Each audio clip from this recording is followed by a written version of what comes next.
Somebody once told me the world is gonna roll me. I ain't the sharpest tool in the shed. Yo, what's going on, Xbox and YouTube? Now, sorry I have not made a video in a while. I've just been trying to straighten things out in my life and trying to beat this sickness that I've been going through for the past few weeks here. But with that being said, guys, we are going to be unboxing a Samsung 32-inch CF391 curved monitor. Now, this monitor is completely awesome.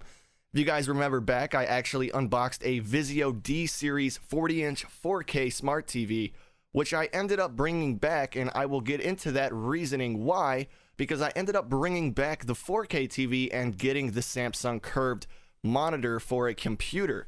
Now, the reason I actually did that is because the Vizio D-Series has a horrible response time of something around 14.5 or 14.8 milliseconds.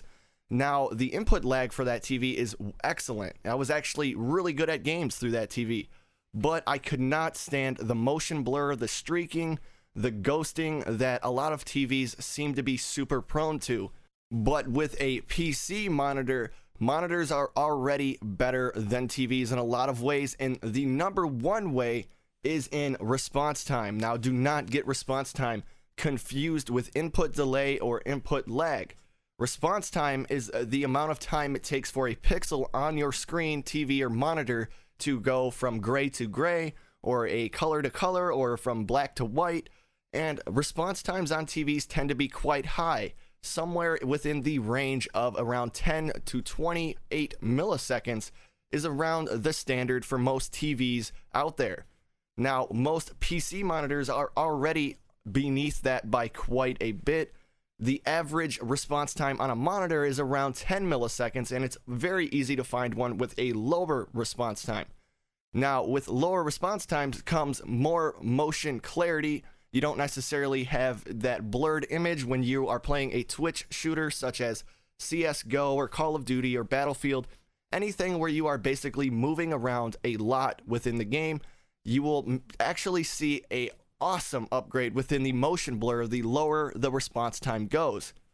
Now, the lowest response time that you can honestly get on a monitor or TV at this moment is around 1 millisecond, which is really fast, but it's not perfect. And this was something that CRT TVs, you guys remember the huge TVs that weighed 1,000 pounds? Those TVs had a 0-second response time. And with new LCDs and LEDs, we have introduced a brand new problem called motion blur or ghosting or streaking. And like I said, a lot of TVs are very prone to having this happen while playing Xbox One, PC, or PS4. So the lower the response time equals better motion clarity. Now, if you want something better than 1 millisecond, your only other option would be an OLED TV. And these basically use no backlight, so they have the best response time of somewhere in the range of 0.001 milliseconds. So we're talking at least 100 times faster than the fastest monitor on the market. But around 5 milliseconds is a really good response time, and that is exactly what this monitor has. It has a 4 millisecond ultra fast response time that gives you better colors, and it changes colors quickly, avoids streaking and ghosting in fast moving scenes. So that is something you definitely want to look out for when buying a TV. Now, most TVs won't tell you the response time, so you're going to want to do your research. But on to the next thing. This is obviously a curved monitor. It is at 32 inches, and it has a hell of a curve on it, which I am not even aware of how to properly call or say what this curve is, but let's just say it is really curved. It has a 3,000 to 1 contrast ratio, which gives you better shades between black and white, and this range enables accurate color representation when displaying images with extreme differences between light and dark for excellent picture quality. It has a 250 CDM brightness for highly visible display and crisp on-screen images. Ooh. It also delivers a full native 1080p at 60 Hz, which most people have probably never experienced a actual game running with full graphics on a 1080p monitor.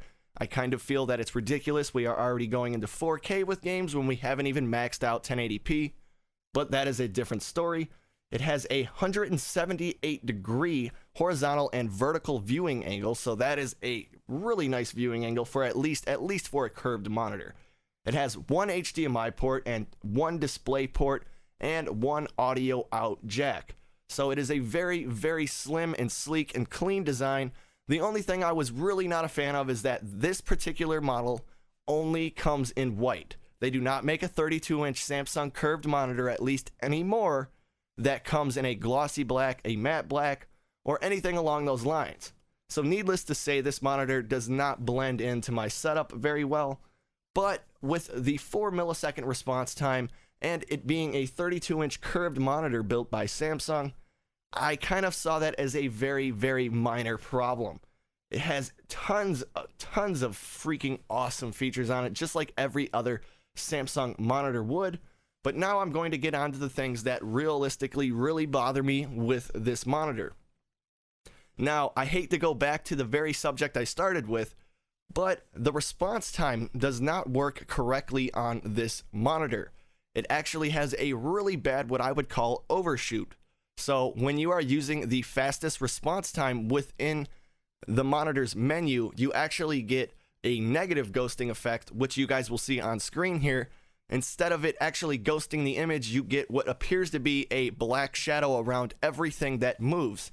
And if I understand correctly, that is called overshoot. So the monitor is overcompensating to create a more crisp and clear image, but by overcompensating, it is actually making the image worse. So that is one thing I really do not like about this monitor, because in order to use the 4 millisecond response time, you have to have the monitor on fastest. Now, Samsung themselves recommend you play games on fastest, but within my own experience, I have noticed that I get much better motion clarity on standard, which really shouldn't be the case. I have a 4K 28-inch 1 millisecond monitor right next to this curved monitor, and when I perform the same thing by putting the response time on fastest, the same problem does not occur on this other monitor that I own. So I don't really know if there is something wrong with this monitor, or if it's just something that happened, or if this is a normal thing. But either way, I am not happy with that at all, because I am not getting the 4 millisecond response time that I paid for. I'm getting somewhere around 7 milliseconds, which is still better, but once again, it is not what I paid for, and it is not advertised as that. So that is something I totally did not like. But as far as playing games and having the curved monitor, it is a very immersive experience. But a few other problems I've been experiencing, at least the other problem that I can't really show you guys because my TV or my camera will not pick this up, but just trust me when I say this is happening. It's called array banding. Now, I will give you guys an image of what array banding is, but it is basically a defect within the lamination of the LCD screen. And by having this defect, you can actually see the backlighting through the screen. So if you are playing a game that has a lot of dark scenes, or watching a movie with a lot of dark scenes, you will see what appears to be white bars going all the way across the screen. Now, depending upon your tolerance level, this might be acceptable. But for me, when I am playing games, this is all I can see.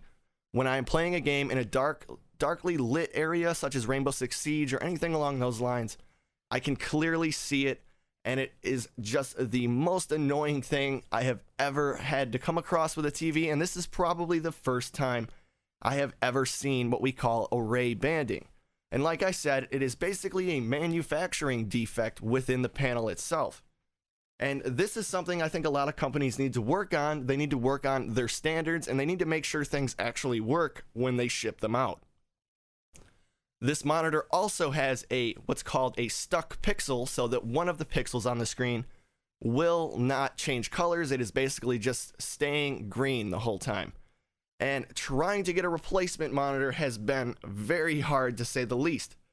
So I am really sad to say that I will most likely be returning this Samsung curved monitor, mainly because the store that I bought it from won't have any of them for quite a while. And I am not going to live without a monitor. But basically, guys, all I can say when you are buying something is do your homework and don't get fucked over like I did 3 or 4 times and have to drag this out for 2 or 3 weeks. Make sure you do your research, go into the store, watch the TV or monitor that you really want to get, and literally sit down and watch it for 15 or 20 minutes and think about how you feel, because it will save you a lot of time in the long run. But with that being said, guys, I really do hope I've opened your perspective on the Samsung CF391 32-inch curved monitor with a 4 millisecond response time. And overall, guys, I would recommend this monitor, assuming you do not get any of the manufacturing defects that I got, like array banding, stuck pixels, and potentially the response time not working correctly. But like I said, if I've opened your perspective, please remember to like, subscribe, and comment. And I will see you guys on the next one. Peace.